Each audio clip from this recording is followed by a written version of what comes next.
आप सभी का आपके अपने न्यूज लाइव चैनल में। आज देश के पूर्व प्रधानमंत्री अटल बिहारी वाजपेयी की दूसरी पुण्यतिथि है। साल 2018 में एक लंबी बीमारी से जूझने के बाद अटल जी ने दिल्ली के एम्स अस्पताल में अपनी आखिरी सांस ली थी। 93 वर्ष की उम्र में उनका निधन हुआ था। अटल बिहारी वाजपेयी की पुण्यतिथि पर पार्टी के नेता उन्हें श्रद्धांजलि देने के लिए उनके स्मारक सदैव अटल पर पहुंचे। इनमें प्रधानमंत्री नरेंद्र मोदी, गृह मंत्री अमित शाह, पार्टी के कार्यकारी अध्यक्ष जेपी नड्डा और अन्य नेता शामिल थे। अटल बिहारी वाजपेयी ने प्रधानमंत्री के रूप में 3 बार देश का नेतृत्व किया। इस दौरान उन्होंने अपने भाषणों से सबको हिलाकर रख दिया था।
लाल किले की प्राचीर से दिया अटल जी का अंतिम भाषण। देशवासियों, स्वाधीनता के इस पावन पर्व पर आप सबको मेरी शुभकामनाएं। हर साल लाल किले के मैदान में इकट्ठा होकर हम अपना प्यारा तिरंगा फहराते हैं। तिरंगा प्रतीक है आजादी का, स्वाभिमान का, त्याग और बलिदान का। आज हम स्वतंत्रता संग्राम के सभी सेनापतियों को, योद्धाओं को तथा शहीदों को सादर नमन करते हैं। तीनों सेनाओं के वीर जवानों तथा सभी सुरक्षा कर्मियों को मेरा अभिवादन। पिछला साल सूखे के संकट से जूझता हुआ बीता। हमने सभी सूखाग्रस्त इलाकों को पूरी मदद दी, पर्याप्त अन्न भेजा और कहीं भी भुखमरी फैलने नहीं दी। बधाई किसानों को जिन्होंने अपने कड़े परिश्रम से देश के भंडार भरे हैं। आज भारत की अर्थव्यवस्था विश्व की चौथी बड़ी अर्थव्यवस्था बन गई है। शुभकामनाएं सभी वैज्ञानिकों को, शिक्षकों को, साहित्यकारों और कलाकारों को तथा प्यारे बच्चों को। अभिनंदन सभी प्रवासी भारतीयों का। विश्व में भारत की प्रतिष्ठा बढ़ाने में उन्होंने उल्लेखनीय योगदान दिया है। हमें उन पर गर्व है। स्वतंत्रता के संघर्ष में जिस महान भारत का सपना हमने देखा था, वह आज भी हमारी आंखों में है। कुछ हद तक सपना साकार हुआ है, बहुत कुछ होना बाकी है। राष्ट्र की सुरक्षा हमारे लिए सर्वोपरि है। भारत अपनी सुरक्षा के लिए परावलंबी नहीं हो सकता। इसीलिए 5 साल पहले मेरी सरकार ने जो पहला काम किया वह था भारत को आत्मरक्षा के लिए अणु अस्त्रों से संपन्न करना। दुनिया बदल रही है, नई चुनौतियां सामने आ रही हैं। भारत को आर्थिक और सामाजिक दृष्टि से अधिक शक्तिशाली बनाने की जरूरत है। पिछले 5 सालों में हमारी विदेश नीति ने विश्व में भारत की प्रतिष्ठा बढ़ाई है। पाकिस्तान के साथ रिश्तों को सामान्य बनाने में हाल में कुछ प्रगति हुई है, परंतु आतंकवादी गतिविधियां अभी भी जारी हैं। पाकिस्तान के मित्रों से मैं कहता रहा हूं कि हमें लड़ते लड़ते 50 साल हो गए और कितना खून बहाना बाकी है। लाहौर से आई 2 बरस की बच्ची नूर को हिंदुस्तान में जो प्यार मिला, उसमें एक ऐसा पैगाम है जिसे पाकिस्तान के हमारे दोस्त समझें। दोनों देशों के स्वाधीनता दिवस के अवसर पर मैं पाकिस्तान को भारत के साथ अमन के रास्ते पर चलने के लिए दावत देता हूं। स्वतंत्र चुनाव ने इस बात को फिर एक बार साबित कर दिया है कि कश्मीर की जनता ने सीमा पार से आतंकवाद को ठुकरा दिया है। जम्मू कश्मीर तथा लद्दाख के लोग लोकतंत्र चाहते हैं, वे अमन चाहते हैं, अपनी जिंदगी की खुशहाली को देखना पसंद करते हैं। जम्मू कश्मीर की गुत्थी को बातचीत के द्वारा ही सुलझाया जा सकता है। इस दिशा में जो प्रयत्न शुरू किए गए हैं उन्हें हम आगे बढ़ाएंगे। प्यारे देशवासियों, पिछले कुछ सालों में देश ने जो प्रगति की है उसने मुझे नई आशा और विश्वास दिया है। कर्ज लेने वाला भारत आज कर्ज दे रहा है। हमेशा विदेशी मुद्रा की कमी से परेशान भारत ने आज लगभग $100 बिलियन विदेशी मुद्रा कमा ली है। जरूरत की चीजों की कीमतें काबू में हैं, बाजार में किसी चीज का अभाव नहीं है, गरीबी घट रही है और तेजी से हटाने का हमारा संकल्प है। आजादी के 50 साल के बाद भी लगभग 2 लाख गांव ऐसे थे जिनमें सड़कें नहीं पहुंची थी। पहली बार केंद्र ने इन गांवों को अच्छी सड़कों से जोड़ने के लिए प्रधानमंत्री ग्राम सड़क योजना शुरू की है। आजादी के पहले 50 सालों में सिर्फ 550 किलोमीटर के 4 लेन वाले राजमार्ग बनाए गए थे। अब हम रोजाना 11 किलोमीटर की गति से 24,000 किलोमीटर सड़कें बनाएंगे। 54,000 करोड़ रुपए की राष्ट्रीय राजमार्ग विकास परियोजना पर काम शुरू हो गया है। कंप्यूटर के क्षेत्र में लाखों नौजवानों को आकर्षक रोजगार मिले हैं। सॉफ्टवेयर का निर्यात 8,000 करोड़ रुपए से बढ़कर अब लगभग 50,000 करोड़ रुपए हो गया है। विज्ञान के क्षेत्र में भारत एक ऊंची उड़ान लेने के लिए तैयार है। मुझे ये बताने में बड़ी खुशी हो रही है कि भारत चंद्रमा पर अपना अंतरिक्ष यान भेजेगा। इसका नाम होगा चंद्रयान प्रथम। पिछले दशकों में हरित क्रांति तथा श्वेत क्रांति के जरिए भारत की कृषि को काफी बल मिला है। अब भारत के लिए जरूरी है खाद्य श्रृंखला क्रांति। इसका लक्ष्य वर्ष 2010 तक भारत के किसान की औसत आमदनी दोगुनी करना है। अंत्योदय अन्न योजना के अंतर्गत देश के अत्यंत करीब 1.5 करोड़ परिवारों के लिए 2 रुपए किलो गेहूं और 3 रुपए किलो चावल की दर पर हर महीने 35 किलो अनाज मुहैया कराने का काम हो रहा है।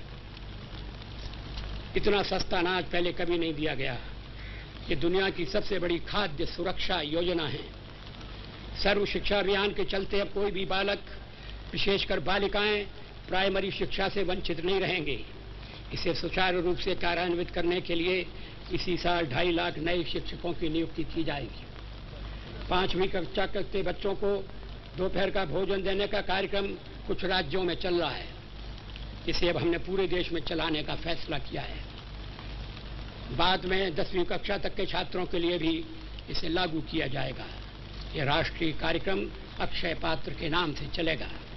देश के पिछड़े राज्यों में अच्छे अस्पतालों की सुविधाएं कम होने से वहां के लोगों की परेशानी को मैं जानता हूं। इसलिए प्रधानमंत्री स्वास्थ्य सुरक्षा योजना के अंतर्गत दिल्ली के एम्स जैसे अत्याधुनिक सुविधा वाले 6 नए अस्पताल पिछले राज्यों में अगले 3 वर्ष में खोले जाएंगे। पिछले 5 सालों में जिस गति से गांवों और शहरों में मकान का निर्माण हुआ है, पहले कभी नहीं हुआ था। अब जितनी कम ब्याज दर पर मकानों के लिए कर्ज मिल रहा है, पहले कभी नहीं मिला था। बहनों और भाइयों, भारत का उज्जवल भविष्य आज नौजवानों के हाथ लिख रहा है। इसलिए मेरी सबसे अपील है कि हम युवा भारत के दिल की धड़कनों को सुनें, उनके सपनों को समझें, उन्हें हर प्रकार से प्रोत्साहन दें और उनका मार्गदर्शन करें। भारत एक बहुधर्मी देश है। मजहब के आधार पर भेदभाव या नाइंसाफी करना हमारी प्रकृति और संस्कृति के खिलाफ है। अल्पसंख्यकों की हिफाजत और उनकी भलाई के प्रति हमें हमेशा जागरूक रहना है। उत्तर पूर्व के राज्यों में शांति वार्ता के सफल नतीजे निकल रहे हैं। बंदूक उठाने वाले हाथ अब वहां के विकास में लगना चाहते हैं। सरकार उनके स्वागत के लिए तैयार है। मित्रों, हम सबका, सरकार का और समाज का दायित्व है कि अपने अनुसूचित जातियों और पिछड़े वर्गों के बंधुओं को समान अवसर उपलब्ध कराकर व्यवस्था में भागीदार बनाएं। आदिवासियों के विकास के लिए हमने एक नया मंत्रालय बनाया है, एक अलग आयोग भी बनाया है। 50 साल के बाद पहली बार अनुसूचित जनजाति की सूची की समीक्षा करके 100 से भी अधिक नए समूहों को इसमें जोड़ा गया है।